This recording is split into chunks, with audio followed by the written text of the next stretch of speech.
So here's the thing we're gonna be replacing. You're gonna see that we went with gray, obviously, because it's mostly a gray bathroom. This thing we got from Home Depot did not age well. As you can see here, it's actually starting to fall apart. It's about a year old. But here we go. Everything that came out of the box, I believe, again, this says GV10, that says RV10. I'm not sure, I'll look on Amazon later. Hopefully I'll have an answer by the end of this, but what I liked about this is that it's gray, and you're gonna see you're not gonna find much in gray out there. That's the sink. I was surprised by how much larger it is than I thought. So it's just 13 inches. Again, I took everything out. That's the glass that came with it. As you can see, I took it out just to make sure all the edges were good, no chips or anything, and it's a substantial piece of glass. That's the handle for the towel. Came with the drain hose, actual stainless steel braided lines. That's a nice touch. Gaskets, screws. I believe this is for the faucet, and it has one of these pop-up.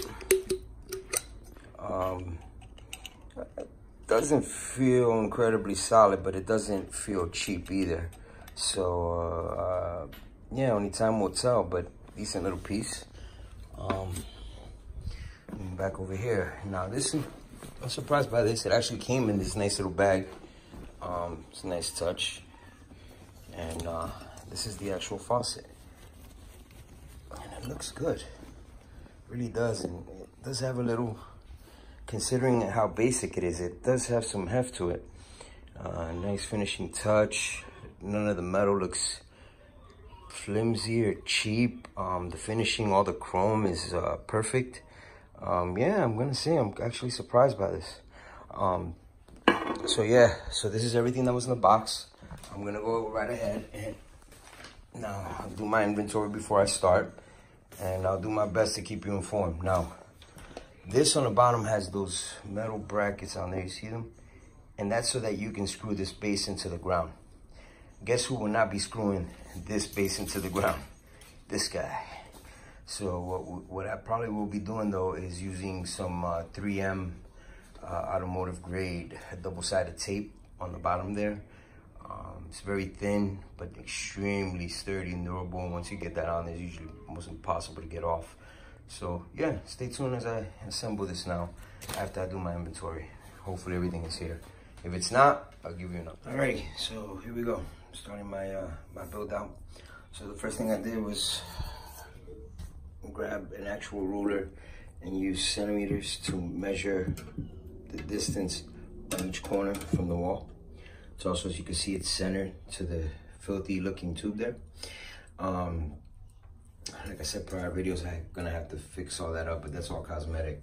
Next, I marked the spots in the bottom, and then you're gonna need a tile bit that can, these are ceramic tiles, so you're gonna need one of these. I bought Home Depot, got a Bosch diamond tip. These are pretty good, actually. I've used it before. So I'm gonna drill 4 holes, and currently I'm not concerned, but after I drill those anchor holes, the next thing I'm gonna do is make sure that this is level.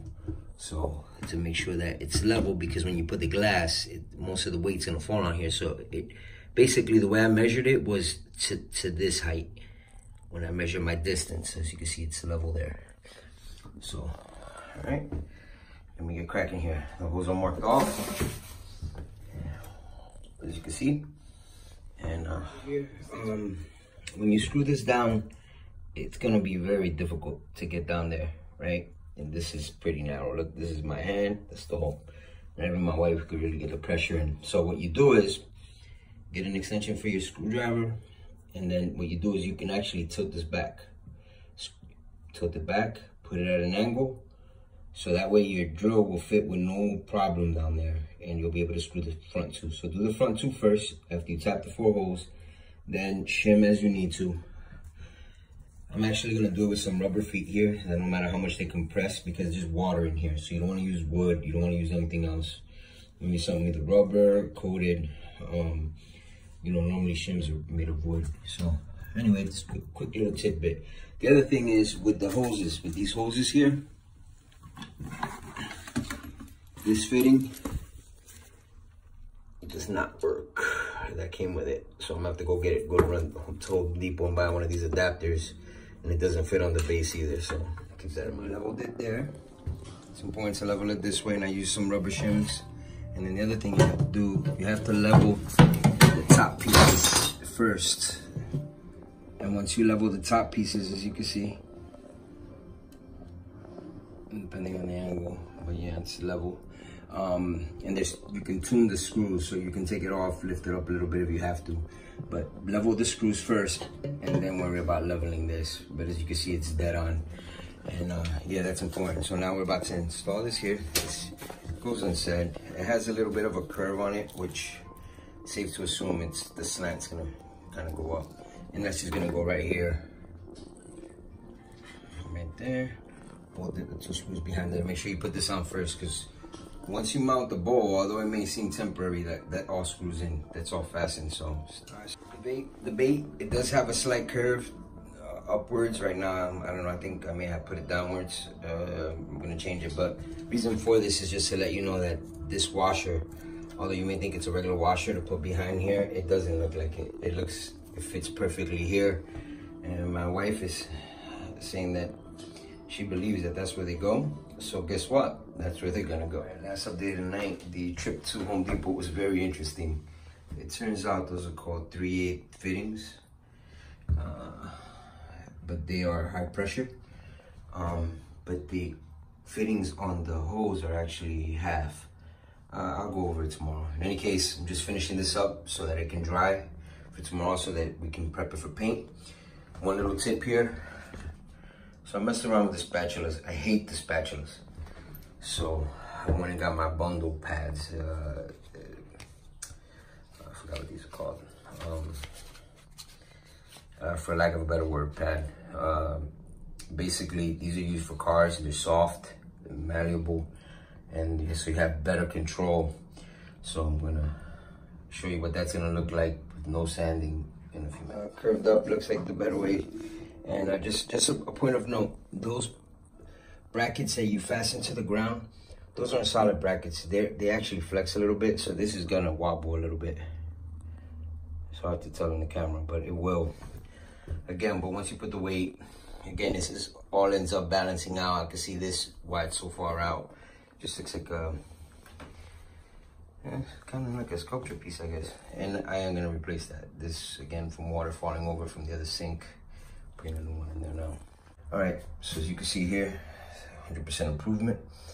From what I had, everything is pretty smooth.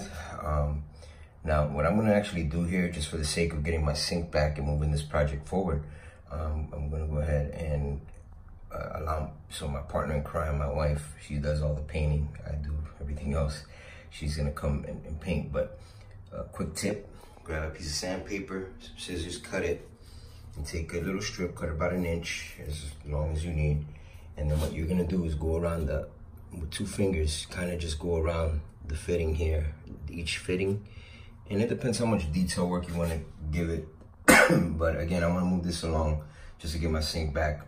Now, once she paints it, remember, you just can come back later with the joint compound. I'll add a little skim coat to do little detail work.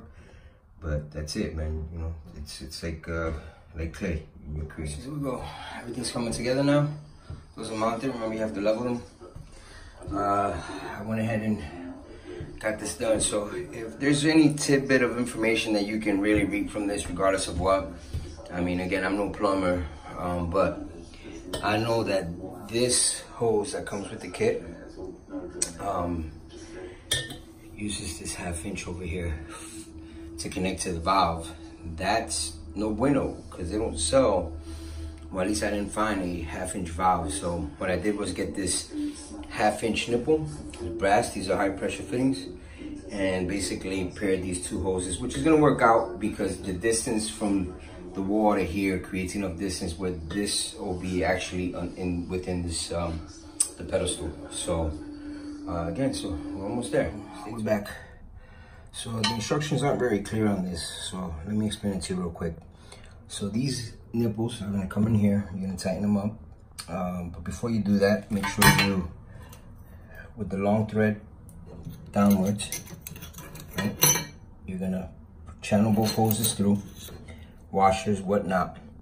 Then you have to, because again, this is not anywhere, and it's not gonna be very clear, then you basically thread this into here. Once you thread it into here, the short end, it does have a stop. Make sure you put the washer here. If not, you're gonna crack that glass. Then underneath, make sure you put the washer on here, and voila, that's how you fasten the faucet to the glass. So stay tuned. Again, these are little things that aren't anywhere, and it take a couple of minutes to figure out here, because the instructions aren't the best, but they're way better than anything else I've seen out there. All right, here we go. Faucet's mounted, everything's ran. So all I have to do is hook up those lines. Everything in here is done. Now that great pipe there concerns me. I think I might have to trim that, but I'm not sure. I'll let you guys know. I'll do the hard work and then share the feedback. But yeah, so I'm at the point where there's two little screws that go here and here to kind of hold it in place. Very solid now. It's all leveled, and I'm gonna go grab the bezel and finish mounting that. Oh, by the way, one more thing to add. So I've been using this, which I hate using, because you strip screws and nuts with this, and then I try to use SAE, which is American, you know, 116, 1/8, which is what it should be. All these fittings are actually metric. That's a 3/8, but this is actually using an 11, 7/16, sorry, an 11. So get your metric that I just went through. So once this is all in here again. This is the way it should be set up. Hoses through. But to my surprise, after I did that, hooked everything up, went to screw this in. Well, guess what? These don't swivel. These are firm. In other words, the whole hose twist. Hear that? So you have to put these hoses on before you route them through and then connect them down there. Yeah, I really tested my patience just now. All right, so here you go.